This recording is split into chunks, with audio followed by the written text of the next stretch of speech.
Hello, good morning student. एक बार फिर से स्वागत है आपका अपने YouTube channel yes maths classes. आशा करता हूँ कि आप घर पर होंगे और सुरक्षित होंगे। आपकी पढ़ाई अच्छी चल रही होगी। हम मैथ्स की बुक स्टार्ट कर रखी थी 10th क्लास की, जिसके अंदर हम पहला चैप्टर पढ़ रहे हैं वैदिक गणित। आज ये वैदिक गणित की लास्ट क्लास है, जिसके अंदर शून्य साम्य नियम के हम सवाल करेंगे। कल मैंने आपको नियम तो समझा दिए थे, 6 नियम थे जिसका मैंने वीडियो बनाया है, आप आराम से उसे देखिए पहले। उसी के बाद अगर आप ये सवाल देखेंगे तो आपको और अच्छी तरीके से समझ में आ जाएंगे। आज ये हमारे पास चैप्टर फर्स्ट वैदिक मैथ्स की ये लास्ट क्लास है। आपका एक चैप्टर कंप्लीट हो चुका है। मैंने आपको पहले भी बोला है कि आप ज़्यादा से ज़्यादा स्टूडेंट को इस चैनल से जोड़िए, क्योंकि इससे उन्हें भी इन वीडियो के फ़ायदे मिल सके। तो आज जो हमारा टॉपिक है शून्य साम्य नियम के सवाल। तो इसके जो क्वेश्चंस है वो क्वेश्चन सॉल्व करने से पहले आपको नियम याद होना चाहिए। नियम याद होने का मतलब ये हो जाता है कि आपको इससे पहले वाला वीडियो देखना पड़ेगा, जिसका लिंक मैंने इस वीडियो के डिस्क्रिप्शन में भी दिया है। तो आप चाहे तो वहाँ पे से भी वीडियो देख सकते हैं। तो देखो, इस सवालों को सोल्व करने के लिए हमें थोड़े बहुत नियम याद होने चाहिए। तो हमारा 6 नियम थे, उसके अंदर पहला नियम ये बोलता था कि कोई समीकरण है, उसमें यदि सभी पद किसके रूप में हो, चर पद के रूप में हो, मतलब सभी पद के साथ एक्स आ जाए या वाई आ जाए या जेड आ जाए, तो वहाँ पे चर संख्या मतलब एक्स का मान क्या होता था, 0 होता था। लेकिन यहाँ पे हम पहला सवाल देख रहे हैं, ऐसा कुछ भी नहीं है, मतलब इसमें पहला नियम फेल हो गया। दूसरे नियम की बात करते हैं तो दूसरा नियम हमारा ये कहता था कि यदि समीकरण के दोनों पक्षों में अचर पदों का योग समान हो, मतलब अपन अचर संख्याओं का योग करके देखते। तो यहाँ पे मैंने देखा 1 और 3 को जोड़ूंगा तो कितना आ जाएगा, 4। और यहाँ पे भी अचर संख्या कितनी है, 4 ही है। तो अपना नियम क्या कहता था, यदि समीकरण के दोनों पक्षों में अचर संख्याओं का योग समान होता है तो वहाँ पे चर संख्या मतलब एक्स का मान क्या होता है, 0 हो जाएगा। और ये जीरो जीरो किसकी वजह से हो रहा है, अपना नियम नंबर सेकंड की वजह से हो रहा है। ठीक है, ये हो गया पहला क्वेश्चन हमारा। अब देखो दूसरे क्वेश्चन की बात करते हैं। अब देखो, पहली चीज तो मैं ये बता देता हूँ, आप जैसे जैसे इन सवालों को करोगे तो आपको हर सवाल के लिए 6 के 6 नियम याद होना चाहिए, लेकिन उन्हें भी तोड़ना मैं बता देता हूँ आपको।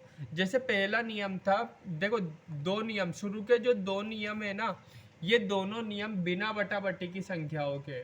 और उसके बाद तीसरा नियम बटा बटी की संख्या का है, लेकिन उस तीसरे नियम के अंदर भी एक खासियत है। उस तीसरे नियम के अंदर ये खासियत है कि उसमें अंश क्या होता है, समान होता है। बटा बटी का तो होगा लेकिन अंश समान होगा। तो देखो अपने पास ये जो दूसरा सवाल है, इसमें अंश समान है।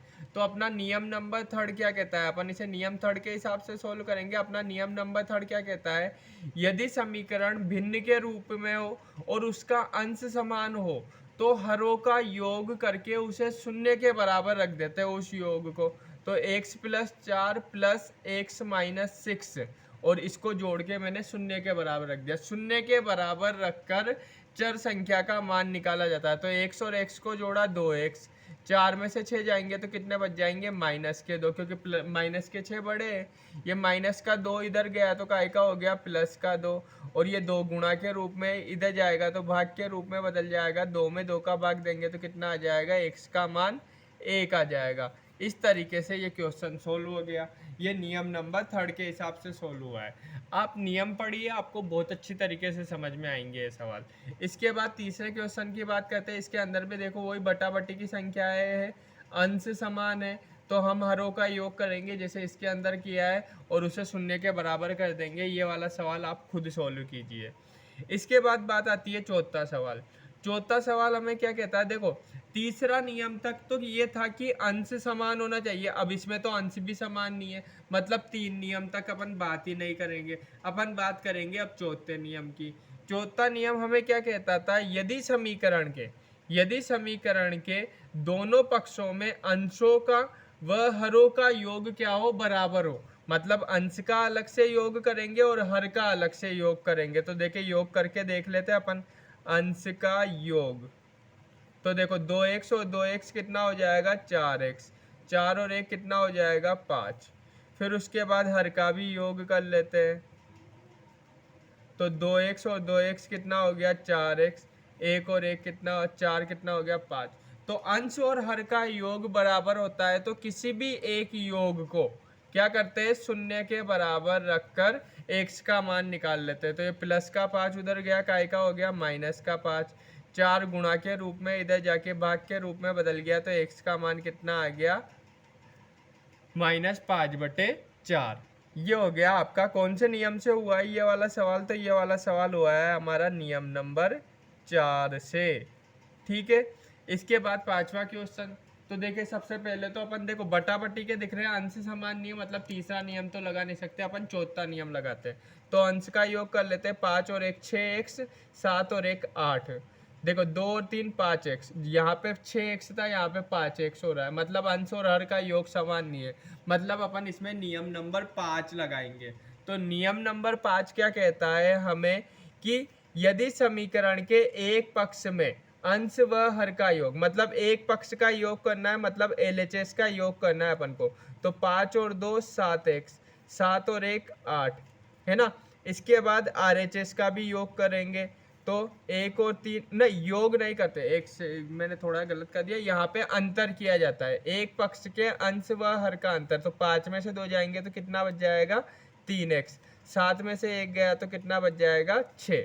ऐसे ही x में से 3x जाएंगे तो माइनस के 2x बचेंगे, 1 में से 5 जाएंगे तो माइनस के 4 बच जाएंगे। देखो यहाँ से 3x और 6 में से मैं क्या कॉमन ले सकता हूँ, 3 कॉमन ले सकता हूँ, तो क्या बच जाएगा x प्लस 2। यहाँ से मैं माइनस का चिन्ह कॉमन ले सकता हूँ, साथ में 2 भी कॉमन ले सकता हूँ, तो यहाँ पे क्या बच जाएगा x प्लस 2। तो यहाँ पे अपना जो नियम था, यदि समीकरण के दोनों पक्षों में LHS के पदों का योग और RHS के पदों का अंतर समान हो या एक निश्चित अनुपात में हो, ये 3/-2 के अनुपात में, एक निश्चित अनुपात में हो, तो किसी भी एक अंतर को, किसी भी एक अंतर मतलब x प्लस 2, कोई से भी एक अंतर को किसके शून्य के बराबर रखकर हम x का मान निकाल लेते हैं। तो x का मान कितना आ गया -2। ये वाला जो हमारा सवाल हुआ है वो कौन से नियम से हुआ है, तो नियम नंबर 5 से हुआ है। ठीक है, इसके बाद बात करते हैं अपन हमारे छठे सवाल की। तो देखो 6th क्वेश्चन है, ये मोस्ट क्वेश्चन भी है, ये बोर्ड में पूछा भी गया है, इसलिए आप इसे मोस्ट टिक कर लीजिए, इस साल आ भी सकता है ये। तो देखो इसके अंदर क्या है हमारे पास, नियम नंबर फर्स्ट सेकंड तो बिना बटा बटी की संख्या के लिए लगता है, तो वो तो फेल हो गई चीज़। अपना जो तीसरा नियम होता है उसमें अंश समान होता है, इसमें अंश समान दिख रहा है, लेकिन उसमें क्या होता है बराबर के दूसरी तरफ 0 आता है, इसमें नहीं है, नियम नंबर 3 भी फेल हो गया। इसके बाद बात आती है नियम नंबर 4 की। तो 4 और पांचवा जो नियम है हमारा वो बटा बटी के रूप में होता है और उसमें अंश समान नहीं होता है, इसमें अंश समान दिख रहा है, तो चौथा और पांचवा नियम भी हमारा फेल हो गया। देखो कोई सा भी नियम लगाने से पहले, गणित हो या विज्ञान हो, आपको उससे पहले वाली चीज़ को फेल करना ही पड़ता है, मतलब वो अप्लाई नहीं हो रही इसीलिए आप आगे वाली कोई चीज़ अप्लाई कर रहे हो।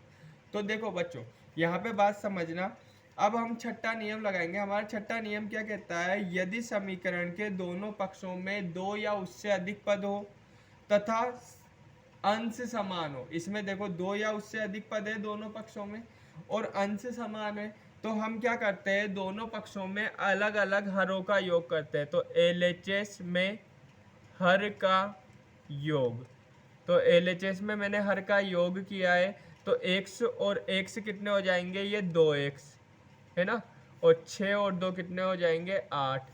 ऐसे ही RHS में भी हर का योग करूँगा, तो यहाँ पे x और x 2x, 7 और 1 कितने हो जाएंगे 8 हो जाएंगे। अगर हर का योग समान है तो किसी भी एक योग को शून्य के बराबर रखकर चर संख्या का मान निकाल लेते हैं। प्लस का 8 उधर गया, माइनस का 8 हो गया, 2 गुणा के रूप में इधर जाके भाग के रूप में चल गए, तो -4 आ जाएगा।